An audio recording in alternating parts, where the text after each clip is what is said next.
నమస్తే, నేను మీ Rajendra. For the పీపుల్కి స్వాగతం. ఇవాళ ప్రపంచం నివ్వెరపోయే పరిస్థితులు ఆర్థికమైనటువంటి సంక్షోభం వల్ల భారతదేశం ముఖ్యంగా టార్గెట్ అవబోతున్నటువంటి పరిస్థితులు చాలా స్పష్టంగా కనపడుతున్నాయి.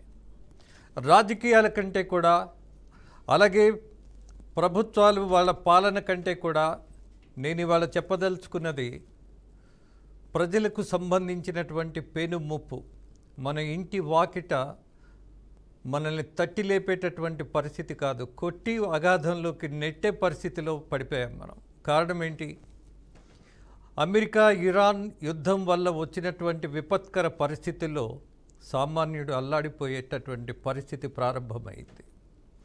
రైతులు, చిన్న చిన్న వ్యాపారస్తులు, అలాగే పరిమితమైనటువంటి జీతాలతో బతికేటటువంటి మధ్యతరగతి కుటుంబీకులు, వీళ్ళ బ్రతుకు ఎలా మారబోతోంది, ఎంత భారం కాబోతోంది అని ఆలోచిస్తే వణుకు పుడుతోంది.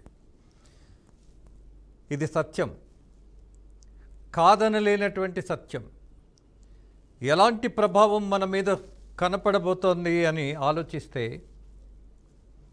ఇక్కడ ఎంత ప్రమాదంలో మనం మునగబోతున్నామో, ఎంత ఆర్థిక సంక్షోభంలో అల్లాడాల్సిన పరిస్థితి వస్తోందో, అలాగే ఇవాళ ఉన్నటువంటి ఆర్థిక పరిస్థితుల్లో సామాన్యుడు బతికేటటువంటి పరిస్థితి ఉన్నదా లేదు అన్నటువంటి స్పష్టమైనటువంటి విషయాలు మన కళ్ళకు కనపడుతున్నప్పుడు ప్రజలకు ఆ హెచ్చరిక ఇవ్వాల్సిన బాధ్యత ఉన్నది అన్న దాంట్లో రాజకీయాల కంటే సామాజికమైనటువంటి సమస్యలు మనల్ని సంక్షోభంలోకి నెట్టబోతున్నప్పుడు వాటి మీదే మనము విశ్లేషణ, వాటి మీదే చర్చ, వాటి మీదే ప్రజలకు ఒక అలర్ట్ ఇచ్చి సిద్ధం చేయవలసిన పరిస్థితి వచ్చింది. ఏంటి, దేనికి సిద్ధం చేయాలి? క్లిష్ట పరిస్థితుల్ని ఎదుర్కోగలిగేటటువంటి శక్తిని మానసికంగా, ఆర్థికంగా అంటే తీసుకోవలసిన జాగ్రత్తలు మాత్రమే. ఇక్కడ ఆదాయం పెరగదు, ఖర్చు పెరుగుతుంది. అలాగే ఆ ఖర్చును భరించగలిగేటటువంటి పరిస్థితి ఉంటుందా? ఉండదు. కారణం ఎందుకు? రూపాయి విలువ పడిపోయిన తర్వాత ఇవాళ ఒక వస్తువుని మనం ₹1 కొంటుంటే ఆర్థిక సంక్షోభం వచ్చినప్పుడు జరిగేటటువంటి పరిణామం ఏంటి? ఇదే రూపాయి పెట్టి కొంటున్నటువంటి వస్తువు రేపు ₹2, ₹3 కూడా కొనాల్సినటువంటి దశ వస్తుంది. అది మాత్రం తప్పని పరిస్థితి అవుతుంది. మరి ఆ తప్పని పరిస్థితిలో సామాన్యుడు ఎలా బతకాలి? రైతు బట్టకట్టి బతకగలడా? సామాన్యుడు నిలబడగలడా? అసలు గృహిణుల పరిస్థితి ఏంటి? వండాలంటే గ్యాసు సమస్య, కదలాలంటే ఆయిల్ సమస్య, కొనాలి అనంటే ఆర్థికమైనటువంటి సంక్షోభం, బతకాలి అనంటే సామాన్యుడికి అత్యంత సామాన్యమైనటువంటి అవసరాలు కొన్ని ఉంటాయి. ఆ వస్తువులు కూడా మనం కొనలేనటువంటి దశలో వెళుతున్నప్పుడు ఆకలిని చంపుకోలేముగా. అవసరాలైతే కొన్ని పరిమితం చేసుకోగలం. ఇది అవసరం కంటే కూడా ఇక్కడ ఫోర్స్ఫుల్గా మన ఆకలిని కూడా తగ్గించుకోవాల్సిన పరిస్థితి వస్తుందేమో అన్నటువంటి దశ, ఆర్థికమైనటువంటి విపత్కర స్థితి ప్రధాని మోదీ చెప్పినటువంటి విషయాల్లో చాలా స్పష్టంగా కనపడుతుంది. ప్రధానమంత్రి ఇవాళ పొదుపులో ఒక మార్గంగా అందరికీ కొన్ని సూచనలు ఇచ్చినటువంటి పరిస్థితి చూసాం. కాన్వాయ్ని తగ్గించుకున్నటువంటి ప్రధానమంత్రి. కారణం ఏంటి? ఆయిల్ సంక్షోభం. అలాగే ఇవాళ కొంతమంది ముఖ్యమంత్రులు కూడా వాళ్ళకున్నటువంటి కాన్వాయ్ని తగ్గించుకుంటూ ఆయిల్ని ఉపయోగించడంలో కొంత పరిమితిని వాళ్ళే ఏర్పాటు చేసుకొని హైక్ అవ్వకుండా రాబోయే రోజుల్లో మాత్రం పెట్రోలియం అలాగే డీజిల్ ధరలు పెరిగేటటువంటి పరిస్థితి చాలా స్పష్టంగా కనపడుతోంది. ఎవరు చెప్తున్నారు ఈ విషయాలన్నీ? ప్రభుత్వం, కేంద్ర ప్రభుత్వం. మోదీ మాత్రమే కాదు, పెట్రోలియం శాఖ మంత్రిగా ఉన్నటువంటి హర్దీప్ సింగ్ పూరి ఆయన చాలా స్పష్టంగా చెప్పారు. ఏమని? 4 సంవత్సరాల నుంచి భారతదేశంలో కనీసం మాత్రం ఆయిల్ ధరలు పెంచలేదు. ప్రపంచంలో ఆయిల్ ధరలను పెంచినటువంటి మొట్టమొదటి దేశం మనదే అని ఆయన చాలా స్పష్టంగా చెప్పారు. చెప్తూ కొనసాగింపులో మళ్ళీ ఏం చెప్పారు?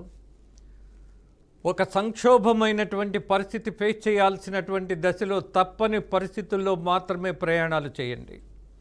పరిమితమైనటువంటి పరిస్థితులను మీకు మీరే గ్రహించి మీకు మీరే నియంత్రించుకోవాల్సిన పరిస్థితి కూడా ఉన్నది.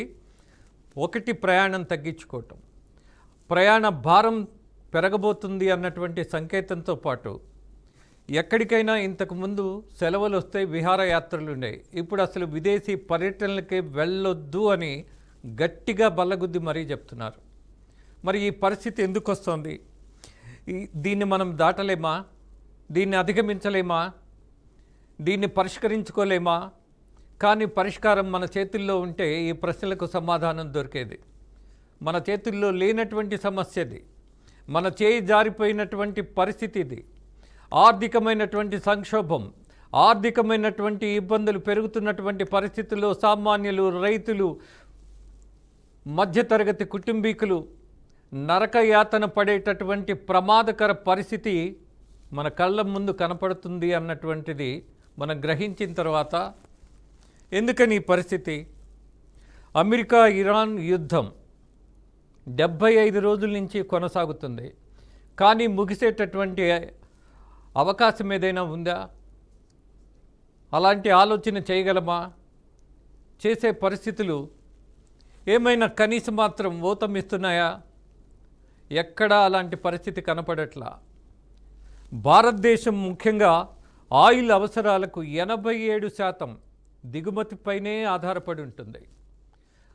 మన దేశంలో ఆయిల్ సరఫరా అనేది, అలాగే తయారు చేయడం అనేది లేనటువంటి పరిస్థితుల్లో 87% మనం దిగుమతి చేసుకుంటున్నాం. అందులో 46% హర్మోజ్ సంధి నుంచే రావాలి. మరి హర్మోజ్ పరిస్థితి ఏంటి? ఏ రోజు ఏమవుతుందో తెలియనటువంటి దశలో ఇవాళ యుద్ధ వాతావరణం.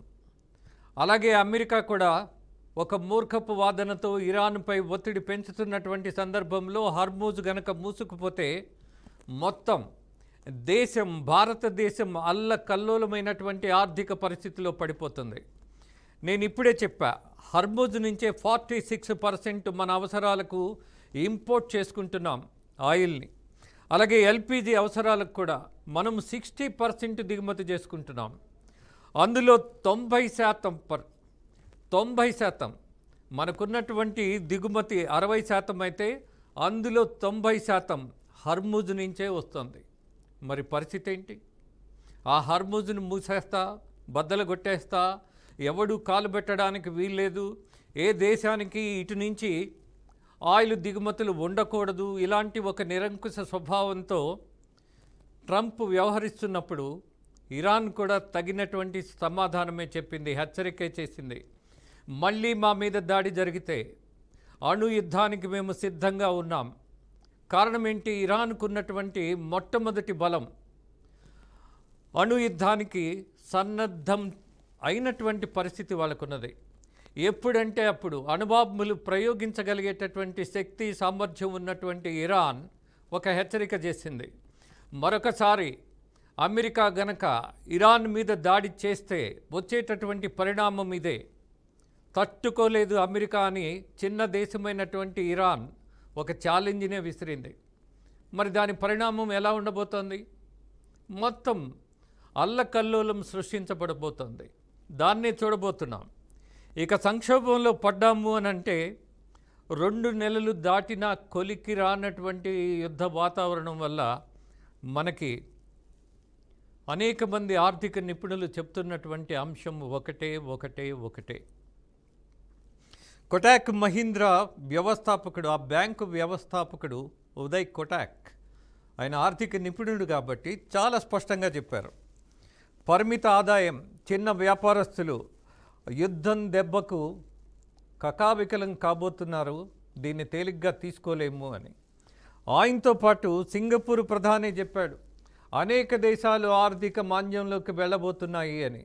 కారణం ఒకటే, ఇరాన్ అమెరికా మధ్య ఉన్నటువంటి యుద్ధ వాతావరణం, అలాగే పెరుగుతున్నటువంటి సంక్షోభం, అలాగే ఆయిల్ కొనలేనటువంటి దశలో, అలాగే కొన్నా సరే దాన్ని తెచ్చుకోలేనటువంటి పరిస్థితుల్లో, సరఫరా ఆగిపోతే మొత్తం ఆర్థిక వ్యవస్థ అంతా ఆయిల్కి కనెక్ట్ అయినటువంటి దశలో ఇవాళ వ్యవస్థ ఉన్నప్పుడు అదే ఆయిల్ మనకి దొరక్కపోతే, ధరలు పెరిగిపోతే, సంక్షోభం వస్తే మీరు కందిపప్పు కాదు ఉప్పు కూడా కొనలేనటువంటి దశ వస్తుంది అన్నది చాలా వాస్తవికమైనటువంటి పరిస్థితి. అందుకే రాబోయే రోజుల్లో ఇవాల్టి నుంచే మనము జాగ్రత్త పడాల్సిన పరిస్థితి. పరిమితమైనటువంటి అవసరాలతోనే మనము జీవన విధానం పెట్టుకోవాల్సిన దశలో ఉన్నాం.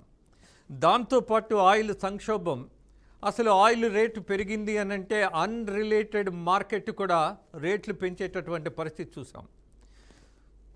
సో ఈ దశలో ఆయిల్ సంక్షోభం అనేది ఆర్థిక వ్యవస్థను కకావికలం చేస్తుంది. కాబట్టి మనం తీసుకోవాల్సినటువంటి జాగ్రత్తల్లో మొట్టమొదటిగా మనం ఒక కారు బయటికి తీస్తున్నాము అనంటే ఆయిల్ ఎంత ఖర్చు అవుతుంది, దాన్ని మనం ఆ భారాన్ని తీసుకోగలమా? మనకి నెత్తి మీద పిడుగు పడితే కానీ అర్థం కానటువంటి ఒక ఆలోచనలో ఉంటాం.